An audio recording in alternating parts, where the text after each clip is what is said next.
regulatory governance, weak problems and regulatory governance sampai dengan conclusion ya. Nah, background-nya kenapa kok muncul regulatory governance? Jadi dalam dua dekade terakhir dunia melihat adanya kegagalan tata kelola yang signifikan. Contohnya ada skandal akuntansi Enron di 2001, kemudian krisis keuangan global 2008 dan nuklir fisik Fukushima. Nah, ini akhirnya memicu evaluasi ulang terhadap skema regulasi di berbagai sektor. Jadi muncul literatur baru yang dikenal sebagai regulatory governance yang menekankan pentingnya kolaborasi antara aktor negara dan non-negara dalam regulasi. Nah, definisinya kita bisa lihat, ini bahasa Inggrisnya kita terjemahkan. Regulatory governance adalah sebuah cara pengelolaan di mana berbagai pihak, termasuk pemerintah, perusahaan, dan organisasi non-pemerintah, bekerja sama untuk menetapkan aturan, memantau, dan menegakkan hukum. Jadi sederhananya, pemerintah ini bersama-sama dengan pihak lain, perusahaan atau organisasi pemerintah, mereka bersama-sama menetapkan aturan yang disetujui bersama.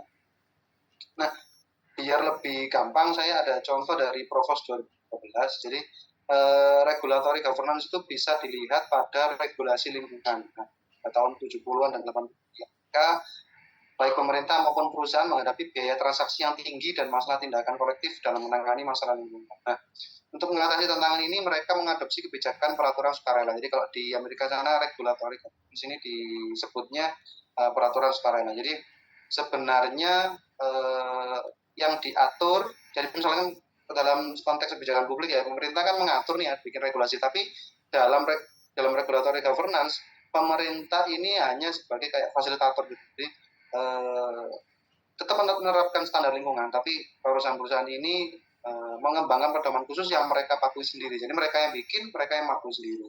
Jadi pemerintah menjadi legitimator aja. Kemudian di chapternya di John Yasuda ini dia menyebut ada chapter New Modes of Regulatory Governance yang menyebutkan bahwa tadi pergeseran regulasi tradisional menuju model tata kelola yang bersifat kolaboratif. Kemudian ada bentuk-bentuknya itu dekonsentrasi dan pengembangan peran negara dalam tata kelola, kemudian partisipatif dari berbagai sektor, termasuk perusahaan, LSM, dan konsumen. Kemudian munculnya skema regulasi sukarela. Jadi modelnya itu mereka sukarela. Nah, yang dapat di garis bawahi, peran negara tidak hilang, tapi lebih berfungsi sebagai fasilitator. Ya. Jadi bisa saja yang ngedraft itu bukan dari pemerintah itu sendiri, tapi dibantu oleh dari LSM ataupun perusahaan. Terus kemudian ada subchapternya itu no panaceas in regulatory governance, tidak ada solusi tunggal yang dapat dianggap sebagai jawaban universal untuk semua masalah regulasi. Kemudian ada konteks lokal dan karakteristik spesifik itu dari setiap masalah regulasi sangat mempengaruhi keberhasilan penerapan kebijakan dan tidak ada pendekatan yang dapat secara seragam di semua situasi.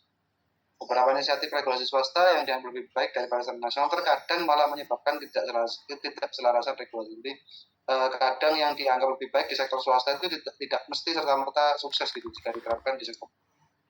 Kemudian dia juga menyebutkan si Yasuda itu weak problems and regulatory governance. Jadi weak problems ini masalah yang rumit seperti perubahan iklim, keamanan pangan, kesehatan masyarakat yang melibatkan banyak stakeholder, interkoneksi antar berbagai isu dan ketidakpastian mengenai hasil dari kebijakan interaktif. Kemudian dia menyebutkan bahwa weak problem seringnya adalah gejala dari masalah lain. Jadi, setiap masalah regulasi bersifat unik. Hal ini menunjukkan bahwa pendekatan yang terlalu fokus pada satu aspek dari masalah tidak akan berhasil karena akar penyebab masalah tersebut seringkali terkait dengan tantangan besar lain. Seperti kelompok kami dulu membahas tentang stunting itu kan problems yang banyak simptomnya dari masalah lain. Kemudian solusi yang berhasil di satu konteks mungkin tidak efektif di konteks lain. Jadi bisa saja di satu case regulasi itu berhasil, di case yang lain regulasi yang sama tidak bisa berhasil. Itu tipikalnya dari weak problem. Kemudian ya sudah juga menyebutkan agenda for future research. Jadi utamanya adalah masalah regulasi kini melampaui batasan negara tunggal, melibatkan banyak kepentingan dan sifatnya dinamis. Fokusnya adalah menyelaraskan perbedaan di antara sistem regulasi yang berbeda. Tantangannya, pemerintahan global harus dirancang untuk menghindari konflik regulasi dan sejauh mana asosiasi regulasi swasta transnasional dapat template yang lebih baik dalam regulasi. Kemudian future research-nya dia menyarankan bahwa eksplorasi lebih dalam tentang bagaimana sistem pemerintahan yang beroperasi pada berbagai skala dapat saling berhubung dan berfungsi. Nah, kemudian di John Yasuda itu juga menyebutkan bahwa papernya ini implikasinya ini sangat signifikan, terutama terkait dengan masalah-masalah yang sifatnya weak atau kompleks seperti perubahan iklim, keamanan pangan, dan kesehatan. Jadi regulatory governance ini bisa dipakai. Kemudian pendekatan ini memungkinkan kolab yang lebih baik antara berbagai pihak. Nah, tapi ada tantangan berupa resistensi dari stakeholder dan perbedaan budaya regulasi ini harus diatasi. Nah, kemudian regulatory governance tidak hanya menawarkan solusi untuk masalah regulasi yang ada, tapi juga mendorong transformasi dalam cara kita memahami dan mengelola regulasi di level. Nah, kesimpulannya sih ya sudah menyebutkan bahwa konsep regulatory governance ini menawarkan pendekatan baru dalam pengelolaan regulasi yang melibatkan berbagai aktor dalam proses. Jadi sederhananya memang ya sudah ini menyebutkan bahwa regulatory governance ini tadi sifatnya seperti itu. Pemerintah itu bisa saja hanya menjadi fasilitator atau legitimator ya. Jadi singkatnya mungkin hanya mungkin kasarnya tukang stempel lah. Mereka yang bikin draft regulasinya dan distempel oleh pemerintah, dijadikan regulasi, dan mereka juga yang tapi tentu pemerintah nggak boleh lepas tangan ya, karena aturan draftnya itu kan tetap yang menjadi faktor utamanya adalah si pemerintah. Kemudian meskipun ada potensi untuk meningkatkan efektivitas regulasi, tantangan dalam menerapkan dan masyarakat tetap menjadi hambatan yang perlu diatasi. Jadi penting untuk terus mengevaluasi dan menyesuaikan pendekatan regulasi agar sesuai dengan konteks lokal dan nasional. Dia menyebutkan juga bahwa konsep ini bukanlah solusi tunggal, melainkan sebuah kerangka kerja yang memerlukan adaptasi dan kolaborasi antar regulasi. Penting bagi para pembuat kebijakan untuk memahami kompleksitas dan ketidakpastian yang ada dalam sistem regulasi secara. Penelitian lebih lanjut diperlukan untuk mengeksplorasi bagaimana berinovasi dalam regulatory governance dapat diterapkan secara efektif di berbagai konteks.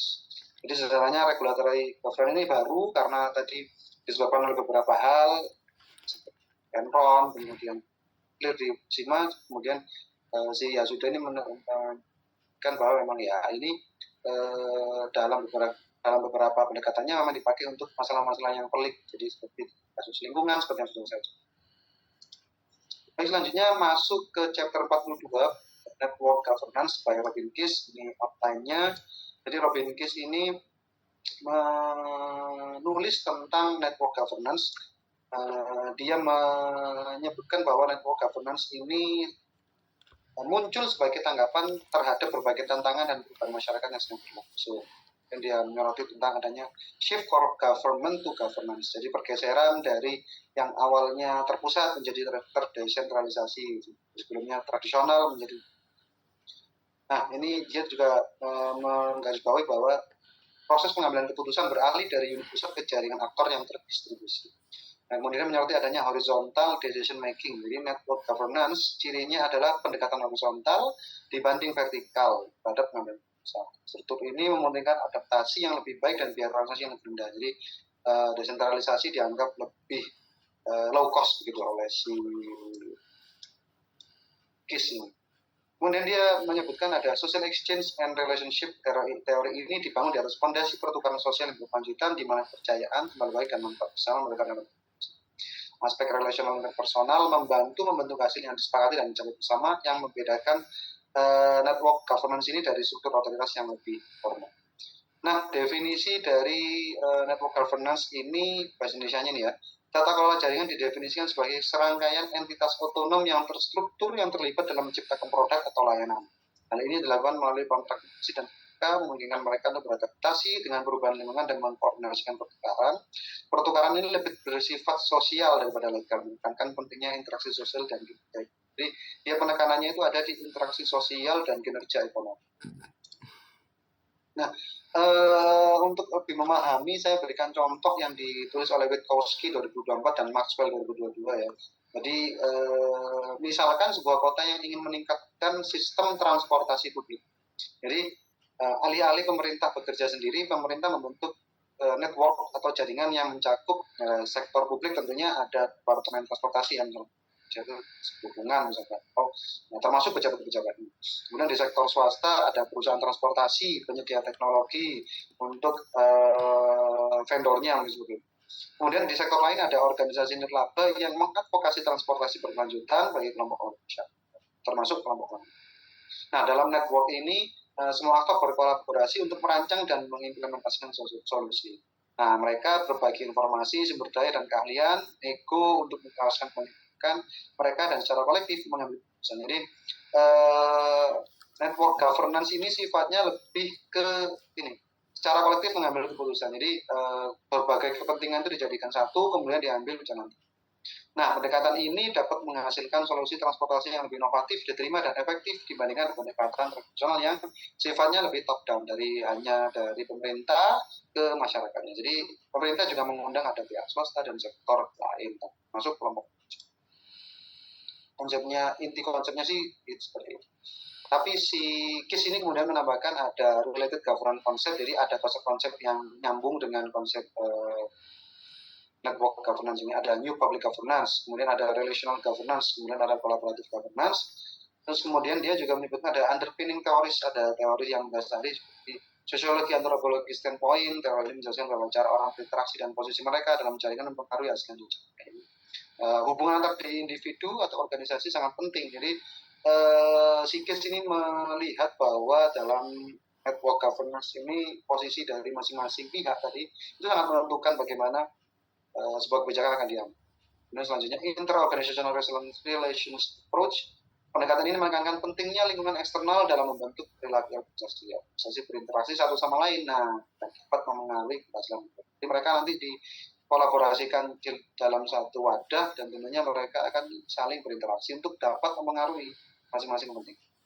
Political science, public management view. Jadi ini ada teori tentang proses buat kebijakan menjadi lebih efektif ketika semua aktor kunci terlibat.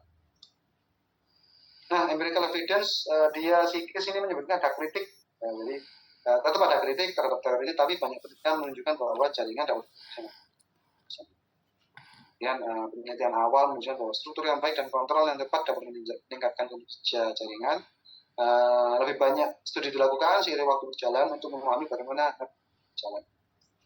Nah, kemudian dia menyoroti adanya challenge and implication. Meskipun network memiliki banyak manfaat, namun tetap ada tantangan. Tantangannya antara lain network bisa menjadi eksklusif, sulit untuk dikelola dan tidak selalu transparan. Jadi bisa jadi yang menentukan kebijakan itu meskipun pemerintah sudah mengundang beberapa pihak yang di luar pemerintahan, tapi bisa saja ya orangnya itu aja dan muncul eksklusivitas yang malah tidak menimbulkan kebaikan publik. Kemudian implikasinya penting untuk memiliki manajemen dan kepemimpinan yang baik untuk mengatasi tantangan ini dan memastikan bahwa jaringan dapat berjalan. Kesimpulannya, Sikis menyimpulkan bahwa ada 4 poin pentingnya network governance, masa depan yang kompleks, kebutuhan inovasi, dan pentingnya penelitian. Dia melihat bahwa network governance ini tetap penting ya dan bisa menjadi pendekatan utama dalam organisasi dan menggerakkan kebijakan. Kemudian lain ada inovasi. Hal ini menunjukkan bahwa sangat penting dalam cara kita mengolah dan menjalankan. Dia juga melihat bahwa network governance ini untuk menjawab tantangan masa depan yang kompleks. Teori ini akan tetap digunakan atau ini governance akan tetap digunakan di masa depan. Artinya kita harus siap menghadapi tantangan muncul seiring dengan perkembangan. Dan dia juga mengerti bahwa tetap harus berinovasi dan yang terakhir tetap harus ada penelitian. Ini referensi tambahan saya awal ada Povos, Polski, dan Swell. Nah, itu dari saya. Kurang lebihnya mohon maaf. Assalamualaikum warahmatullahi wabarakatuh. Saya kembalikan ke terima kasih.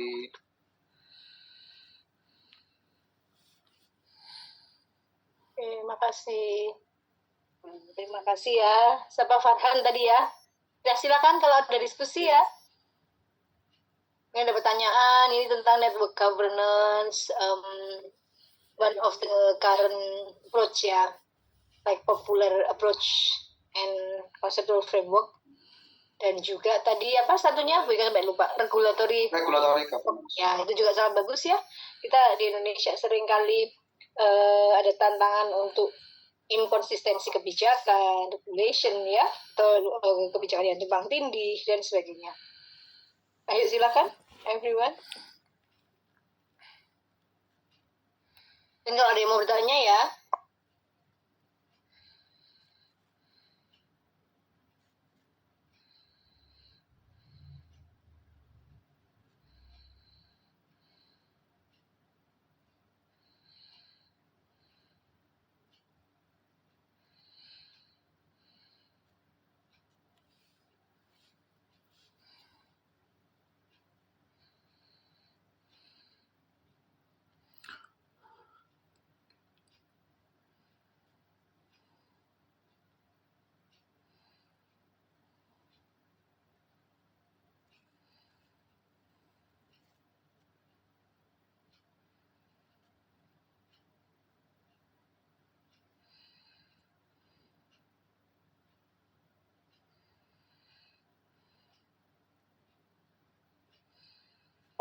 ada yang mau bertanya ini. Bu, Assalamualaikum.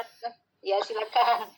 Bu, saya bingung ini, bukannya apa ya, agak bingung ini terkait dengan ini kan kayak tantangan koordinasi antar aktor itu ya Bu ya. Kalau kita kaitkan bagaimana sih Bu, kayak apa ya, strateginya gitu loh Bu, strategi yang paling efektif untuk meningkatkan koordinasi itu kayak apa Bu, menurut pandangan Ibu? Terima kasih. Kolaborasi, strategi, ya. Kalian pernah lihat ya yang namanya kolaborasi, kalian harus ingat juga, collaboration itu like a first step ya, and then the genuine atau true collaboration itu become a partnership kan gitu ya. Nah, kalian nanti bisa cek beberapa karakteristik dari partnership. Kalau collaboration misalnya, kalian kan bisa lihat ya dari misalnya Ansel and Gas ya, atau conceptual framework yang lain. Misalnya ketika kolaborasi itu require face-to-face interaction misalnya ya.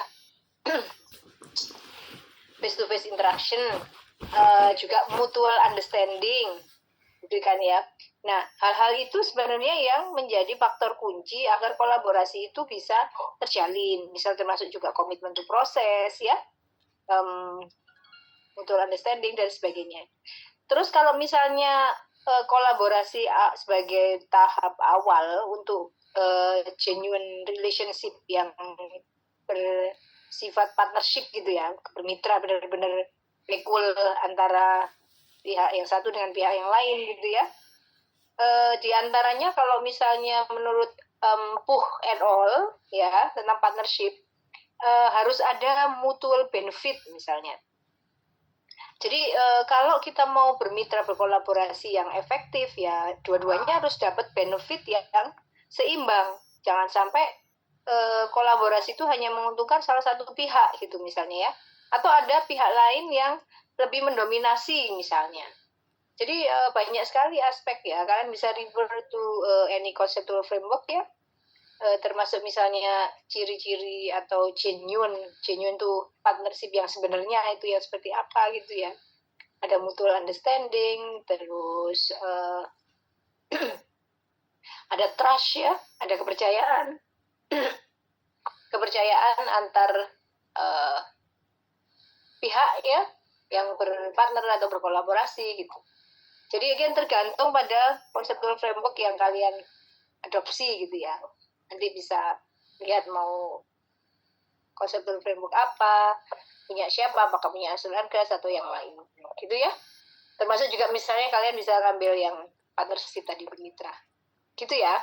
Tadi yang tanya siapa? Farhan atau siapa ya tadi ya? Bisa Bu. Saya Bu, matur nuwun Bu. Nggak kelihatan ya. Oke, terus yang lain, anyone else wanna ask question? Silakan.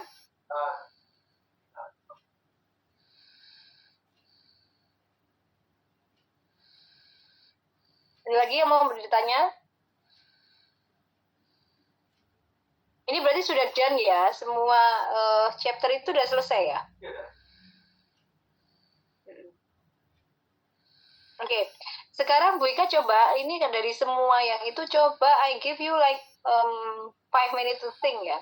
Kira-kira dari yang sudah kita pelajari, teori-teori apa lagi ya yang perlu kita bahas gitu ya. Then I will give you the teori, kita bahas the rest of the time ini ya. Jadi coba kalian nulis nanti di chat kira-kira teori apa yang ingin dan akan dibahas ya, perlu dibahas gitu ya. Silakan ya, give you 5 minutes to write down in the chat. Oke, silakan.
Silakan ditulis ya. Jadi misal nih, we haven't discussed about dynamic governance misalnya ya. Agile governance, ya kan? Itu kan belum ada tuh di sini. Agile governance itu apa? Apa tadi satunya? Dynamic governance ya. Padahal dynamic governance itu menjadi tujuan dari reformasi birokrasi Indonesia di tahun 2025 gitu.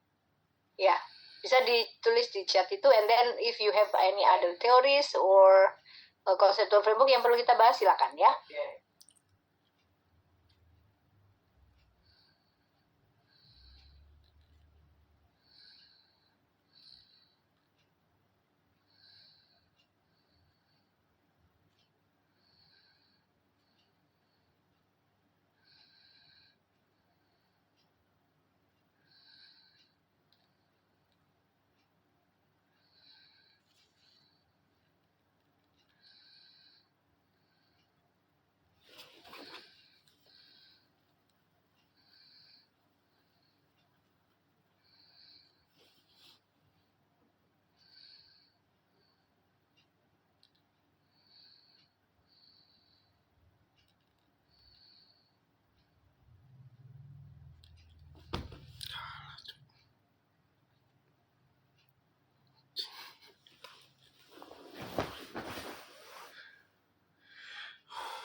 Ditulis lagi yang lain ya. Ini sambil Bu Ika, I'm so hungry baru sampai. Jadi please explore, and then I'm finishing my dinner. Ika baru nyampe tadi siang, belum sempat makan. Jadi sambil kalian searching ya, looking at the theory that you think might be relevant for us to discuss. Okay?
Dan tadi udah nulis apa aja? Bu Ika lihat ya. And by the way ini Isya ya. Ada yang mau sholat Isya duluan? Yang di Surabaya lagi Isya ini. Terus kita lanjut ya.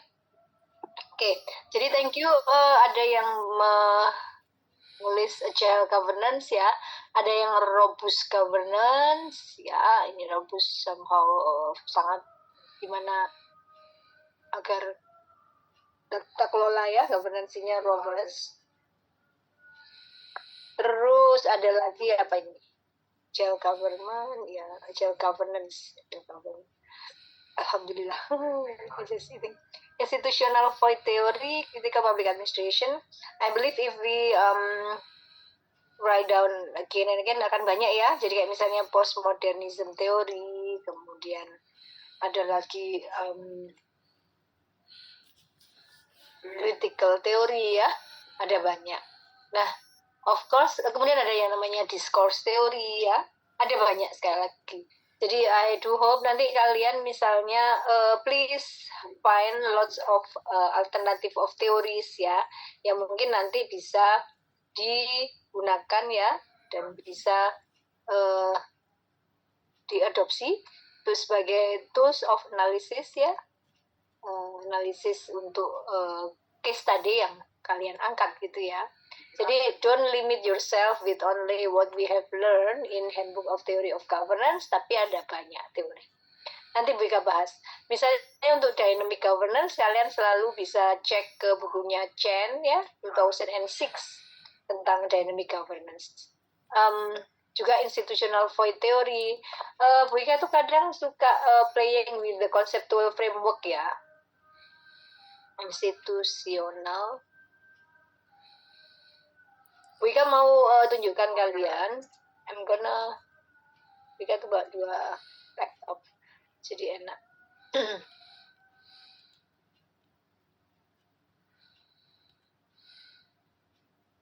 Kalian tinggal searching ya, whatever you like ya, untuk semua artikel kalian akan bisa menemukan gitu ya. Nah, I'm gonna share screen sebentar dengan my other device. Ini biar enak, komputer gede gitu. Tak buka di sini biar sebentar ya. I'm waiting to join Zoom di komputernya Bika yang gede.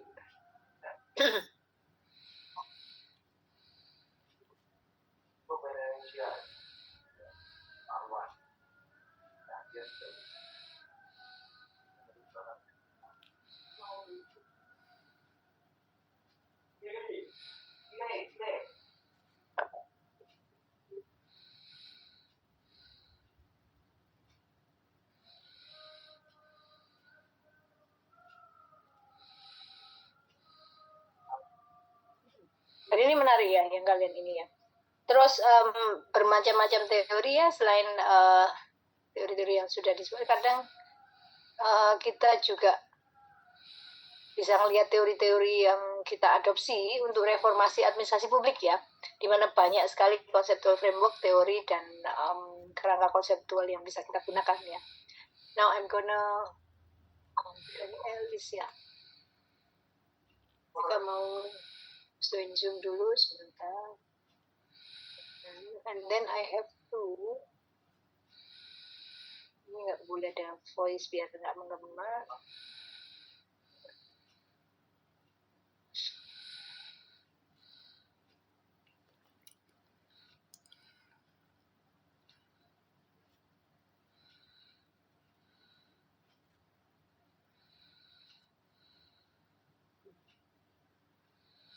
Oke, jadi kalian lihat ya ini, guys.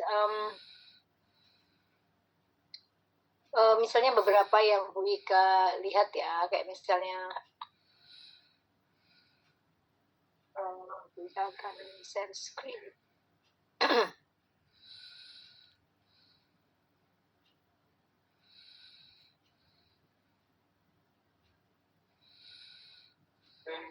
Nah, misalnya ini ya, ada teori discourse teori misalnya ya, discourse teori, teori wacana. Ini kayak teori wacana, discourse teori, and then postmodernism teori, institutional teori ya, itu nanti institutional void teori kita fokuskan pada bagaimana kekosongan institusi itu kadang bisa terjadi and bisa menjelaskan fenomena yang terjadi di lapangan ya, atau in the real world gitu ya, nanti bisa kita bahas. Jadi kayak teori wacana Wika nggak akan satu-satu ya, ini juga Wika I believe you can look at the references ya, jurnal, buku-buku, ada banyak yang bahas tentang ini. Tapi ini itu salah satu teori yang bagus ya. Jadi gimana ada positivisme empiris ya, kemudian konstruktivisme dan juga pandangan kritis itu menjadi foundation dari discourse teori dan sebagainya ya. Ini ada banyak, tapi Wika nggak mau menunjukkan semua ya. Karena ini ada, kalian bisa baca di buku Public Administration Teori Primer ya. Public Administration Teori Primer. Jadi nanti dilihat apa aja teori-teori yang ada, kemudian of course kalian baca, highlight, terus kalian bisa juga searching online ya, conceptual framework-nya. Jadi misalnya tadi Bu Ika akan tunjukkan kalian misalnya yang bahas tentang what is it called, institutional void theory ya. Bentar, Wika carikan.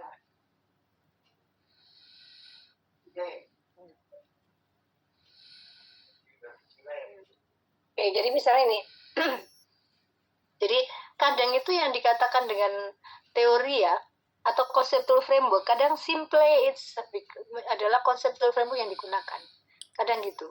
Jadi kayak kalian nanti dari, misal pakai institutional void theory aja, you just try to look at Google ya, and then gambar.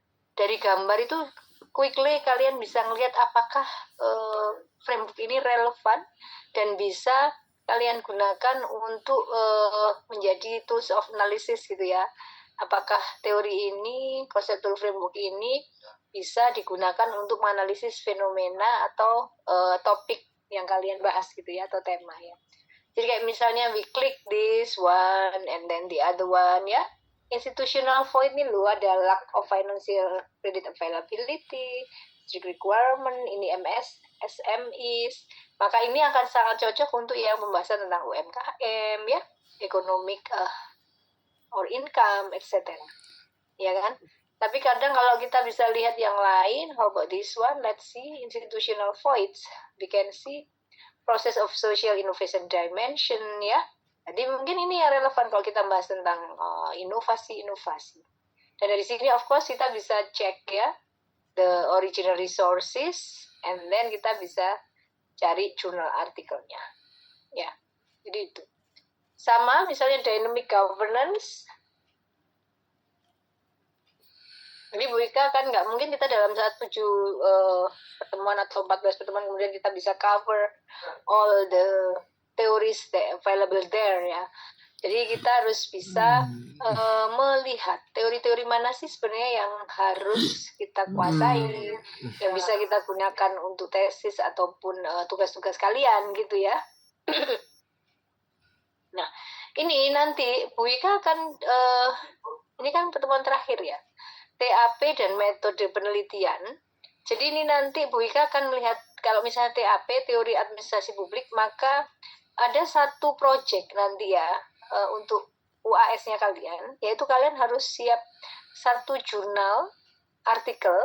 Jurnal artikel ini harus siap sampai publish, harus berkualitas, dan nanti penilaian bisa jadi 2 untuk mata kuliah TAP dan mata kuliah Medpen. Gitu ya. Jadi nanti misalnya metode penelitian kalian harus kuat metode penelitiannya sampai dia jadi report, sampai menjadi draft jurnal artikel gitu ya. I believe this is a mandate ya, dan juga request actually oleh Bu Kaprodi yang menyatakan ada banyak mahasiswa yang kadang kesulitan untuk submit, publish ya, sehingga lulusnya molor. Nah, sebenarnya tugas UAS ini akan membantu kalian untuk bisa achieve dan lulus cepat gitu ya. Jadi nanti, dan ini jadi 2 mata kuliah, jadi nanti akan kita lihat bagaimana teorinya, how advanced are you using theoretical framework yang available banyak ini di dunia maya ya, di semua. And then how you can incorporate these theories into your topic ya, your article, sampai dari mulai pemilihan topik ya, terus how you can identify state of the art or the gap left by previous researcher, kayak gitu ya. Jadi dari situ nanti kan kalian berarti bisa melihat bagaimana teori administrasi publik itu develop ya, digunakan dan sebagainya. Jadi dari satu artikel yang harus sangat komprehensif, nggak boleh ada ChatGPT, nanti akan Wika cek, nggak boleh ada Turnitin yang plagiarisme yang lebih dari 25% gitu ya. Karena kalau jadi bakal dipublish, disubmit ke mana, ke Sinta berapa, bahkan sampai yang Scopus ya, itu nanti harus dicek Turnitinnya dan sikap plagiasi dan juga whether it's content AI ya, ChatGPT. Nah, kemudian kita lihat ini, misalnya dynamic governance, you can see, ini dari bukunya Bon Siong Neo ini ya, Neo and Chen. Ini tahun 2006 misalnya, bisa dilihat. Harus di ini nggak usah ya. Ini aja. Kalian bisa lihat ya. Jadi gimana ini? Ada future uncertainty, able people, agile process ya, external process, ini thinking ahead, thinking again, thinking across, sampai adaptive policy. Itu adalah dasar-dasar atau conceptual framework dari dynamic governance in general. Ya. Jadi kadang kalian kalau mau lihat, aku pengen teori, lihat ini, coba deh dilihat gambar gini ya. Ini adalah conceptual framework yang sempat di develop ya oleh of course ilmuwan atau teoris yang sudah study tentang ini ya. Jadi ada banyak versi, and then you can choose which one yang most relevant ya. Kemudian ada lagi robust governance misalnya tadi ya, Elis.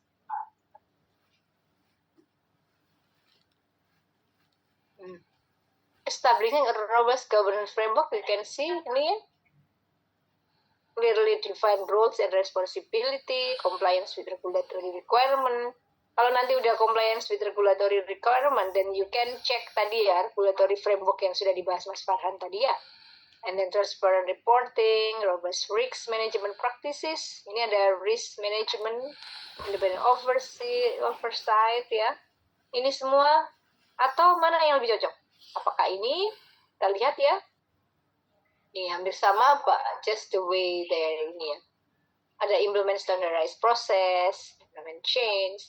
Dan kalian jangan lupa ya, ini tuh yang sudah given.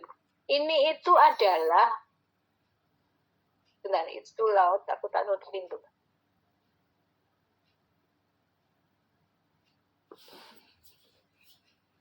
Jadi, kalian bisa lihat ya, conceptual framework yang ada di sini itu adalah hasil dari studi yang sudah dilakukan oleh researcher atau ilmuwan sebelumnya. Ya. Nah, kadang mungkin ketika dalam konteks kasus kalian ya, studi kalian apalagi kasus di Indonesia, mungkin ini tuh nggak cukup. Mungkin ada lagi yang lebih relevan lagi di Indonesia. Misal nih, creating a robust governance framework. Kita ini kan karena banyak corruption ya, KKN, collusion, nepotism, banyak penyalahgunaan wewenang, etc. ya, KKN-nya banyak. Terus kita tuh negara yang kayak bukan sekuler gitu ya, kayak di luar negeri. Nah mungkin di sini ada kayak misalnya UNER nih kasus, like di UNER itu kan ada excellent with morality. Nah mungkin create a robust governance framework, salah satunya tuh harus ada like ini nggak cuma establishing communication channel, but ada excellence with morality misalnya. Jadi you can like create your own framework dengan menambahkan ini berdasarkan hasil temuan data kita, gitu ya. Jadi we not only like choosing atau menggunakan ini straight away gitu ya, pokoknya harus dicocok-cocokkan gitu. Mungkin kadang ini nggak cocok, tapi ada hal lain yang cocok, gitu, itu boleh dimungkinkan. Karena yang namanya kualitatif terutama ya, kita tuh nggak coba untuk membuktikan apakah ini terbukti ada apa enggak. Tapi data-data kita yang ada di lapangan, hasil wawancara kita dan sebagainya itu yang kemudian kita konstruk sebagai kayak gini, teori yang ada gitu ya. Jadi kalau kualitatif, data itu kemudian menjadi sumber teori. Ya. Jadi kadang sekali lagi mereka itu kayak define roles and responsibility karena di sana mereka menemukan ini gitu. Establish communication channel. Of course ini like almost similar lah ya, kalau di Indonesia ya we need this as well. Tapi mungkin tadi aspek misalnya aspek ketuhanan, etika, yang mungkin itu juga perlu agar robust governance framework-nya jalan. Kalau enggak nanti orang tidak punya pegangan ya, regulatorinya ada nggak ini misalnya. Ya, masuk di sini kali ya, standardized process. Nah, mungkin bisa aja kalian nambah di sini di mana somewhere yang bahwa dalam penelitian ini selain adopsi 5 ini ada satu aspek penting yang ditemukan dalam penelitian ini, yaitu misalnya tadi ya etika dan norma atau apa gitu yang membuat this robust governance framework itu makin sesuai secara konteks di Indonesia gitu ya. And this one, what is it called? Robust data governance strategy. Nah, agar memperoleh itu tadi ini bisa ada gini. Kita harus ada data warehouse and business intelligence, ya, reference and master data. Ini beberapa yang requirement untuk bisa creating robust governance ya. Nah, ini adalah. Jadi kalian bisa lihat nanti mana yang cocok, mana yang sesuai dengan topik kalian. Ya. Ini belum kalau semua ya kita akan bisa lihat ya dia dari mana aja, jurnalnya apa. Of course kalau kalian pengen yang lebih official harus di Google Scholar atau di website-website official.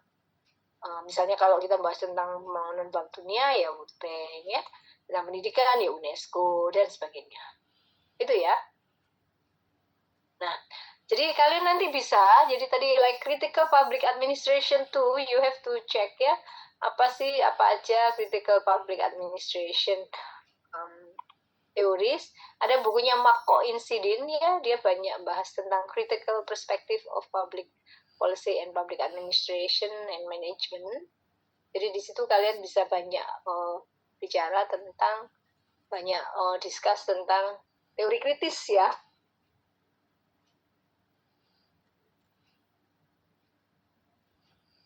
Oke, jadi kayak misalnya ada, nah, teori kritis itu kan kayak kita ada yang dari Habermas misalnya ya, terus ada Harmon and Meyer ya, nanti coba dilihat lagi. Terus misalnya dari Den Hart ya, 1993 dia juga bahas tentang teori kritis misalnya dalam organisasi publik ya, yang secara teknis membahas tentang bagaimana dominasi birokrasi dan pembenaran ideologis ya, itu kemudian mengalami keterbatasan gitu ya. Jadi nanti coba search all this critical teori kritis yang ada yang dibahas ya, termasuk Marco Incident. Nah, terus Bu Ika akan kenalkan juga kalian ke ini. Bu Ika akan share screen lagi. Where is my PPT? Let me open my PPT first. Where is it?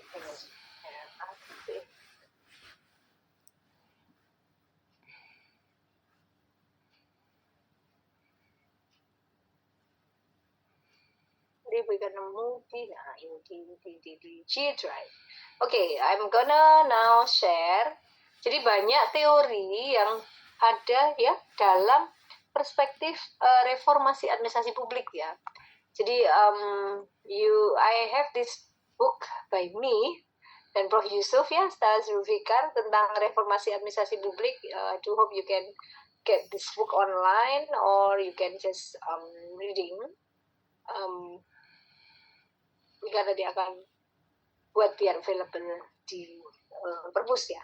Nah, kayak gini, nanti kalian bisa lihat ya, misalnya reform itu apa ya? Kalau menurut Pollitt and Burkhardt ya, ada banyak alternatif dari reform, kadang istilah transformasi ya, reinventing, reinvention, modernization, ya, improvement, even the engineering, reinventing itu kayak hampir similar notion of reform gitu ya, hampir sama istilahnya, tapi sebenarnya ya berbeda ya. Transformation, you try to transform from this to that, this old to new misalnya ya, apapun. Reinvention kita menemukan kembali ya, modernisasi, dan mereka punya alternatif dan definisi yang berbeda, ya kan?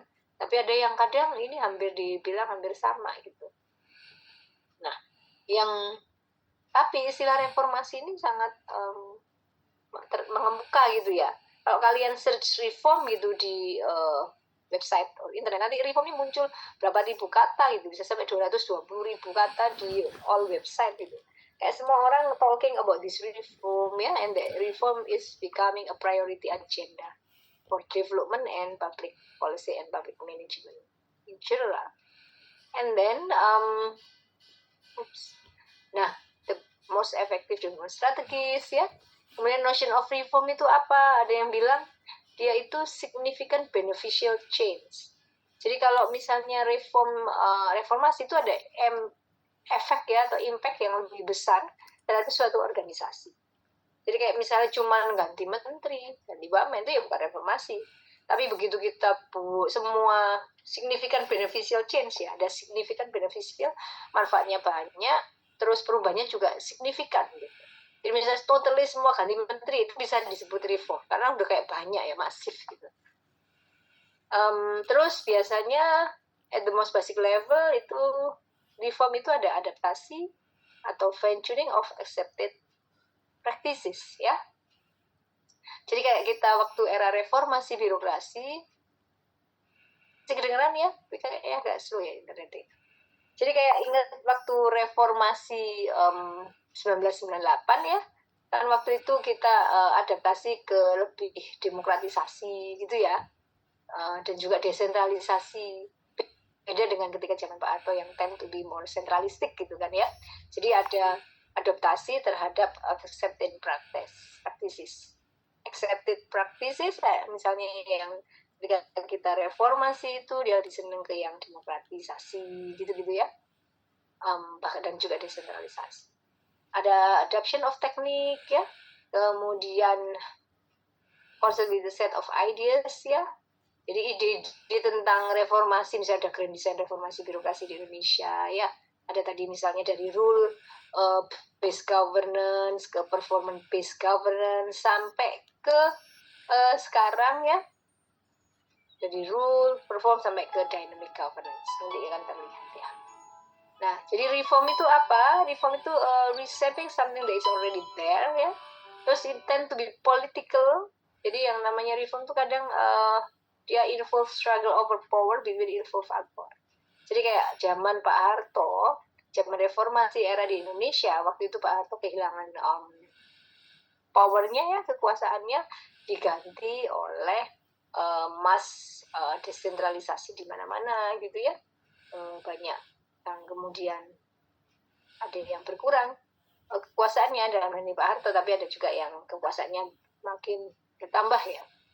Waktu itu bahkan misalnya Pak Amin Rais jadi rising star, Bapak reformasi ya, dan sebagainya. Dan jadi ada yang kekuatan dan kuasanya bertambah, namun ada yang kurang, hilang kekuasaannya, such as Pak Harto zaman reformasi kita, gitu ya. And struggle for power and control among various politicians and bureaucratic actors. The victorious side in the battle of power end up with expanding their domain and turf in government, while the loser relative power is less. Jadi siapa yang menang ya akhirnya bisa membawa kekuasaan ya, dan sebaliknya yang kalah ya dia harus step back gitu ya, nggak bisa berkuasa lagi gitu ya. Zaman Pak Harto itu sampai lose the power, sampai turun tahta setelah 32 tahun in power kan gitu ya. Nah, the essential aspect of public sector reform itu adalah birokrasi yang berfungsi dengan bagus, baik dia sebagai instrumen maupun institution of the state gitu ya. Dan ada reformasi di public sector untuk mencapai good and clean government. Ini yang penting. Ya. Terus kalian bisa lihat shifting birokrasi dari more democratic governance and citizen participation is very important. Jadi sekarang yang banyak itu nggak cuman karena citizen participation ya, tapi karena takut terhadap atasan, terhadap birokrasi dan sebagainya ya, yang itu bersamaan dengan aspek-aspek demokratisasi ya dan desentralisasi. Jadi harusnya sistem birokrasi toward more democratic governance and citizen participation. Kemudian kita bisa lihat ya, like this is the old previous bureaucracy ya, ada banyak sekali red tape ya, ada banyak kertas-kertas ya, so no efficient, and semuanya sudah diubah ke more digitalized governance ya, bisa dilihat. Nah, kemudian kita bisa lihat juga ya, public sector reform itu tuh fokus, bisa policy, bisa administration. Kalau policy of course rooted in politics ya. Kalau policy kebijakan itu kan selalu memilih alternatif yang paling bagus, yang strength-nya paling banyak ya, yang resikonya paling kecil, negatif aspeknya juga kecil kan, harusnya gitu ya. Bukan kita milih sesuatu yang kontroversi ya, padahal ada yang lebih urgent untuk diselesaikan. Nah, terus ini Bu Ika yang tadi tunjukkan kalian ya, teori administrasi publik, ada some bureaucratic reform models ya. Some bureaucratic reform model itu apa aja? Ini juga merupakan teori administrasi publik yang kalian harus kuasai. Jadi misalnya ada bahwa bureaucratic culture dan citizen oriented culture model itu adalah bentuk reform ya. Tadinya birokrasi itu hanya berfokus pada misalnya formalitas ya, struktural, hierarki ya, dan sebagainya, bureaucratic culture itu. Sekarang birokrasi harus bekerja untuk melayani masyarakat gitu ya. Jadi birokrasi is not only pangreh praja ya, but you are the servant of community kan gitu ya. Jadi kalau yang dulu bureaucratic culture itu feature-nya bureaucratic culture, ada authoritarian management ya, high degree of control, little communication dan sebagainya. Ini sebenarnya teori-teori tentang the culture of bureaucracy or bureaucratic culture. Ini juga kalian sekarang sudah bisa perkenalkan. Dan ketika reformasi itu perubahan dari teori administrasi publik lama ya, dari bureaucratic culture itu citizen oriented culture yang dia lebih citizen focus, lebih membuka inclusiveness ya, dan partisipasi of the public and masyarakat of course ya. Nah, ada lagi contoh. Nah, ini tadi kalau feature of citizen oriented culture ya, ini bisa dibedakan nih. Kalau dulu lebih ke little communication, top down ya, high degree on conformity, jadi semua itu ya seragam ya. Highly reluctant to change ya, dulu itu siapa mau berubah birokrasi udah enak ya, gaji misalnya semua 3A sama aja, kamu mau rajin mau enggak ya gajinya 3A itu kan ya, berdasarkan omongan. Tapi sekarang kan performance based budgeting and governance, kalau yang punya kinerja lebih ya bisa ini ya, bisa apa itu namanya, kinerja lebih bisa earning more dengan tukin ya, dengan tunjangan kinerja, tunjangan prestasi ya, dan sebagainya. Nah, kalau citizen oriented culture we can see ya, serving citizen ya, terus member of the governance, self valued ya. Citizen itu has a primary role in the scale of shared values. Jadi nggak boleh melupakan nilai-nilai masyarakat yang ada di situ ya. The way citizen are treated is governed by previous rules, rulesnya juga jelas. Ya. Terus ada lagi secara teori administrasi publik ya, bahwa birokrasi itu telah di-replace ya, telah di-substitute atau digantikan oleh pos birokrasi. Ini pun kalian harus banyak baca, pos birokrasi itu apa.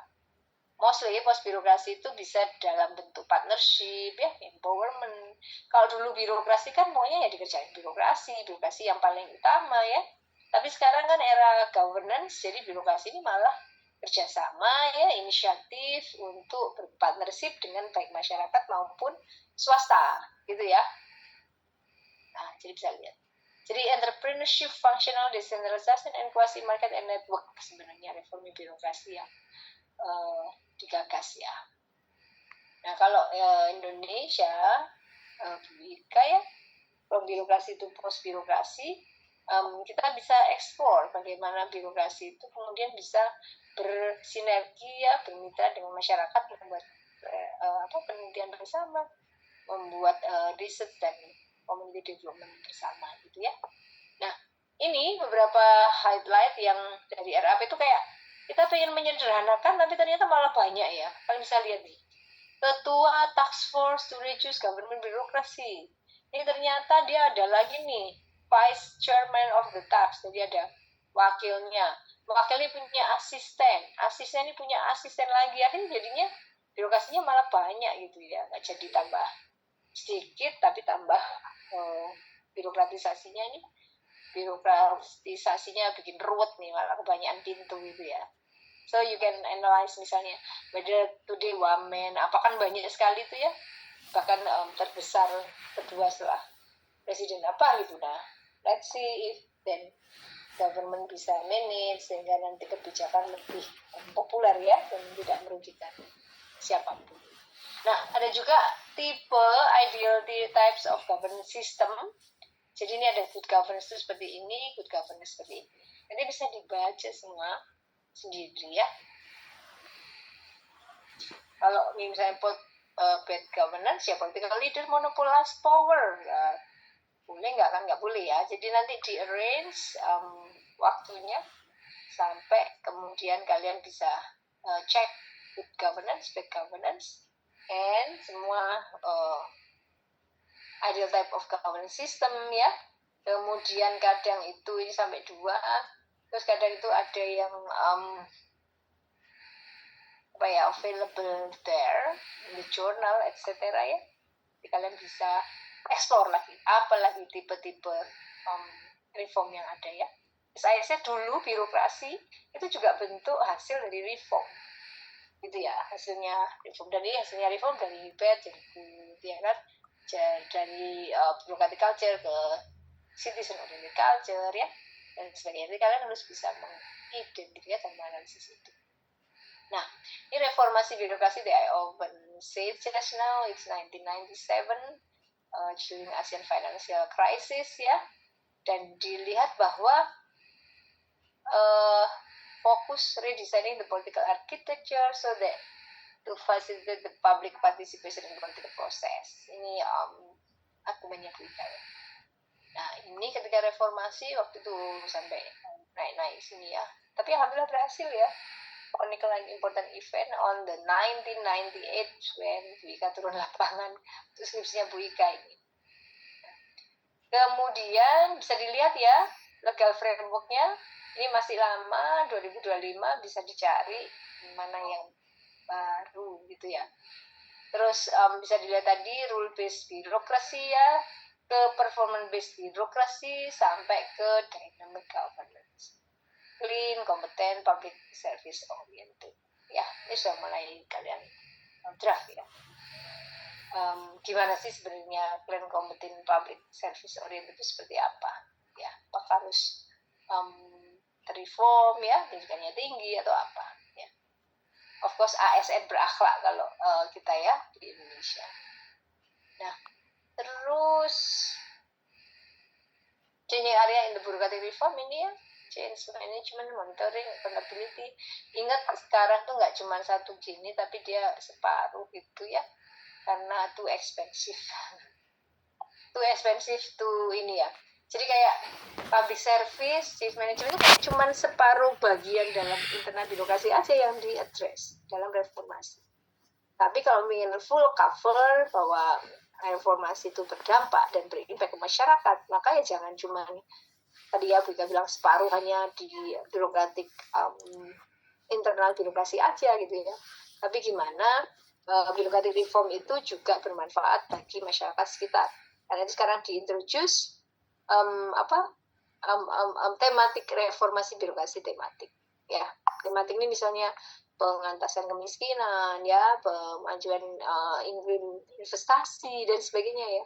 Jadi diharapkan ketika di Grand Design pertama sampai 2024 birokrasi itu sudah berubah seperti ini secara internal, tahun depan sudah bagus secara eksternal, sudah siap gitu ya. Kalau nanti bisa ada guru atau ada kondisi di mana mereka tidak siap, ya harus kita siapkan ya, sampai kemudian bisa bermanfaat.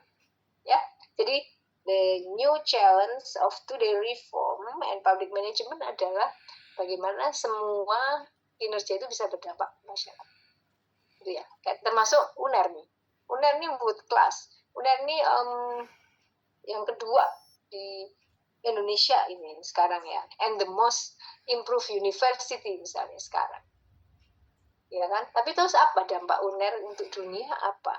Ya, kita ada banyak UNER menulis, jadi mengundang penulis-penulis dari luar yang mau reworking their tesis, itu pun bisa ya.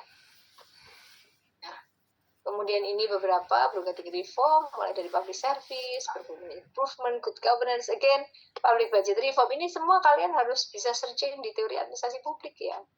Kalian mau, aku mau improve performance improvement deh gitu, aku mau membahas KPI, key performance indicator, especially about organizational regulation or apa gitu ya, silakan di modify ya. Nah, kemudian public budget reform ini juga ada banyak lawyer, tujuan yang terbaru, of course kalian harus cari di sini yang tadi ya, sampai update. Nah, ini kayak public service reform ya, mulai dari ministerial decree nomor 23/2017 ya, tentang civil service requirement, tentang ombudsman ya, tentang pelayanan publik dan sebagainya. Ini sudah menunjukkan bagaimana Indonesia telah develop gitu ya. Indonesia telah berreform. And this one initiative lapor ya, improving public service through national complaint handling system. Karena ada lapor Mas Wapres ya, ada sekarang. Nah, itu di situ bisa dilihat bagaimana mekanisme whistleblowing system itu juga ada ya. Kemudian feedback ya, complaint management etc. juga sudah ada ya, mobile apps, juga record juga ada. Nah, ini semua bentuk-bentuk reformasi yang dilakukan di Indonesia. And again, ini semua teori administrasi publik are always there, teori public policy juga always there ya, and relevant, dan kalian harus bisa catch up with all this theory, khususnya nanti yang relevan dengan studi kalian gitu ya. Ini nanti kita pertama untuk UAS, TAP, dan MEPEN ya, jadi bisa konsul, bisa kita ada sesi gitu biar kalian jelas ya. Oke, itu dari Bu Ika. Terima kasih everyone. If you wanna ask question, silakan. Ada pertanyaan atau anything that we have to discuss, silakan raise your hand or raise your voice. Ya, yuk. Bu Ika mohon izin. Ya. Sangat menarik sekali Bu, apalagi terkait dengan bukunya Bu Ika terkait reformasi birokrasi di era VUCA ya Bu, kalau tidak salah. Ya. Nah Bu, bagaimana Bu sebenarnya keterkaitan antara reformasi birokrasi dan diskresi di lingkup birokrat itu Bu? Saya ingat ada case di era COVID kemarin, dulu tuh ada banyak perbincangan di publik itu bahwa banyak yang menyoroti birokrasi itu masif, sehingga itu seringkali merugikan masyarakat. Lalu kalau tidak salah ada penelitian Petrus misalnya Bu kemarin itu yang membahas birokrasi di Dispenduk Capil Surabaya yang diharapkan mampu menangani lambannya pelayanan administrasi, namun juga menghadapi banyak tantangan hukum. Nah, pertanyaan saya itu apakah reformasi birokrasi itu mendukung adanya diskresi untuk para birokrat, dan bagaimana kemudian menangani ketakutan adanya penyalahgunaan wewenang dalam hal ini Bu Ika? Mungkin itu Bu Ika. Very good ya. Oke, jadi nanti kalian bisa searching ya, what is discretion ya. Dan kalau nyari jangan hanya di umum ya, tapi misalnya gitu Google Scholar gitu ya, sehingga kalian bisa dapat definisi yang tepat ya, definisi yang akademik ya, dan general gitu. Kemudian yang namanya akreditasi, diskresi itu kan kita gimana caranya kita bisa mengambil keputusan gitu ya, yang kadang itu tidak sesuai dengan aturan ya, tapi kita tidak melanggar gitu. Jadi it's like our wisdom, our kebijaksanaan gitu ya. Jadi kadang bisa disebut sebagai keputusan atau perbuatan yang menyimpang atau mengesampingkan aturan karena dalam suatu kondisi atau situasi tertentu, tapi tidak kemudian nabrak aturan juga gitu ya. Jadi contoh yang real waktu itu ya di FISIP pun pernah ada diskresi gitu ya. Dekan pun bisa mendiskresi gitu. Jadi contoh nih, jadi dulu itu ILPT ya. ILPT itu harus berapa? 450 atau 500? 450 ya untuk mahasiswa kita. Nah, karena nggak sampai 450, akhirnya kelulusan itu terhambat. Jadi ada banyak yang sudah tesis tapi belum lulus dan sebagainya. Akhirnya adalah, padahal itu ada aturan ya, ada peraturan rektor yang menyatakan bahwa mahasiswa bila lulus harus 450 gitu. Nah, tapi kemudian ada diskresi nih, bahwa mereka yang sudah mengambil tes di LPT gitu ya, sudah sampai misal 10 kali gitu, maka diperkenankan untuk alternatif dari LPT, yaitu membuat essay. Zaman dulu ada kayak gitu ya, dulu kayak di UNER ya. Jadi waktu itu ketua PUSBA ya, Pusat Bahasa, adalah Pak Eko, dan Pak Eko waktu itu berinovasi, ini kalau nggak lulus-lulus AEE ya, nggak efisiensi edukasi juga bisa nggak bagus. Akhirnya dibuatlah keputusan yang sifatnya tadi diskretif ya, diskresi dari kampus dan juga dekan, untuk agar tidak menghambat, maka ada alternatif dari PT itu gitu. Jadi itu kayak sebenarnya beda ya, aturannya kan harus 450, tapi ternyata bisa kalau nggak bisa mencapai 40, sedang riset tadi udah kursus apa nggak bisa gitu kan, akhirnya diganti dengan essay. Tapi essay pun itu ya kualitasnya harus bagus gitu ya. Sehingga kemudian somehow tidak sesuai aturan, tapi tetap kompetensi mahasiswa ya, karena ketika kita mau LPT bagus kan kompetensi in English kan harus dijaga. Nah dengan essay itu kompetensi yang dijaga itu juga masih bisa dipenuhi gitu ya. Jadi itu secara tujuan institusional umum masih bisa dicapai dengan cara yang berbeda gitu. Nanti ya. Nah sama ketika nanti ada diskresi untuk misalnya undang-undang ya, keputusan atau tindakan yang ditetapkan itu kadang karena ada aturan ya, aturannya kemudian jadi kaku, kemudian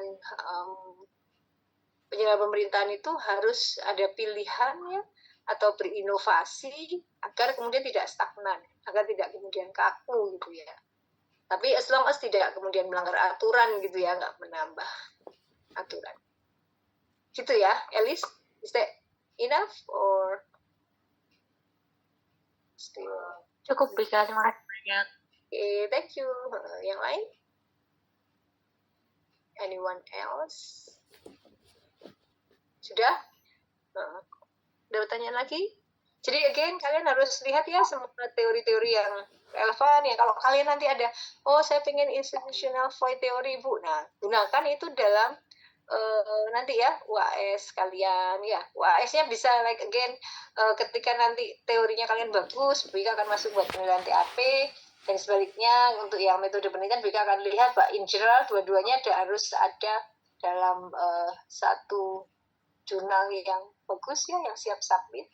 Waktunya negotiable 2 weeks maybe, but I wanna check kapan terakhir input di cyber ya, sehingga nanti nggak waktunya ngisi cyber ternyata aku belum punya hasil kalian gitu ya. Let me see cyber ke kampus kapan. Kalau infonya tanggal 25 Januari, Bika. Oke. Masih lama ya? Beneran tadi? Kok lama deh? TSC tadi.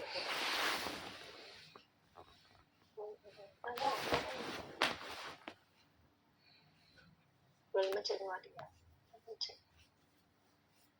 I want to see my cyber campus.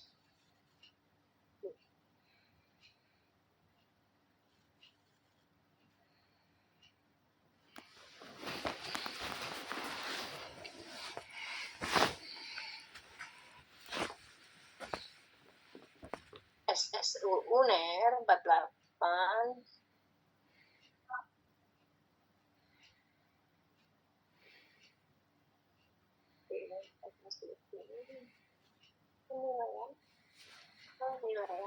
Karena memang belum mulai ujian ya. Kapan mulai ujian ya, Darling ya? Pekan depan baru dimulai pekan UAS, Bu Ika. Ya, untuk S2 ya. Oh ya, ya benar, 25 Januari. Yes. 17 Desember. Ini, benar ini. Karena UAS-nya S1 itu udah lama ya. Oke, let's see.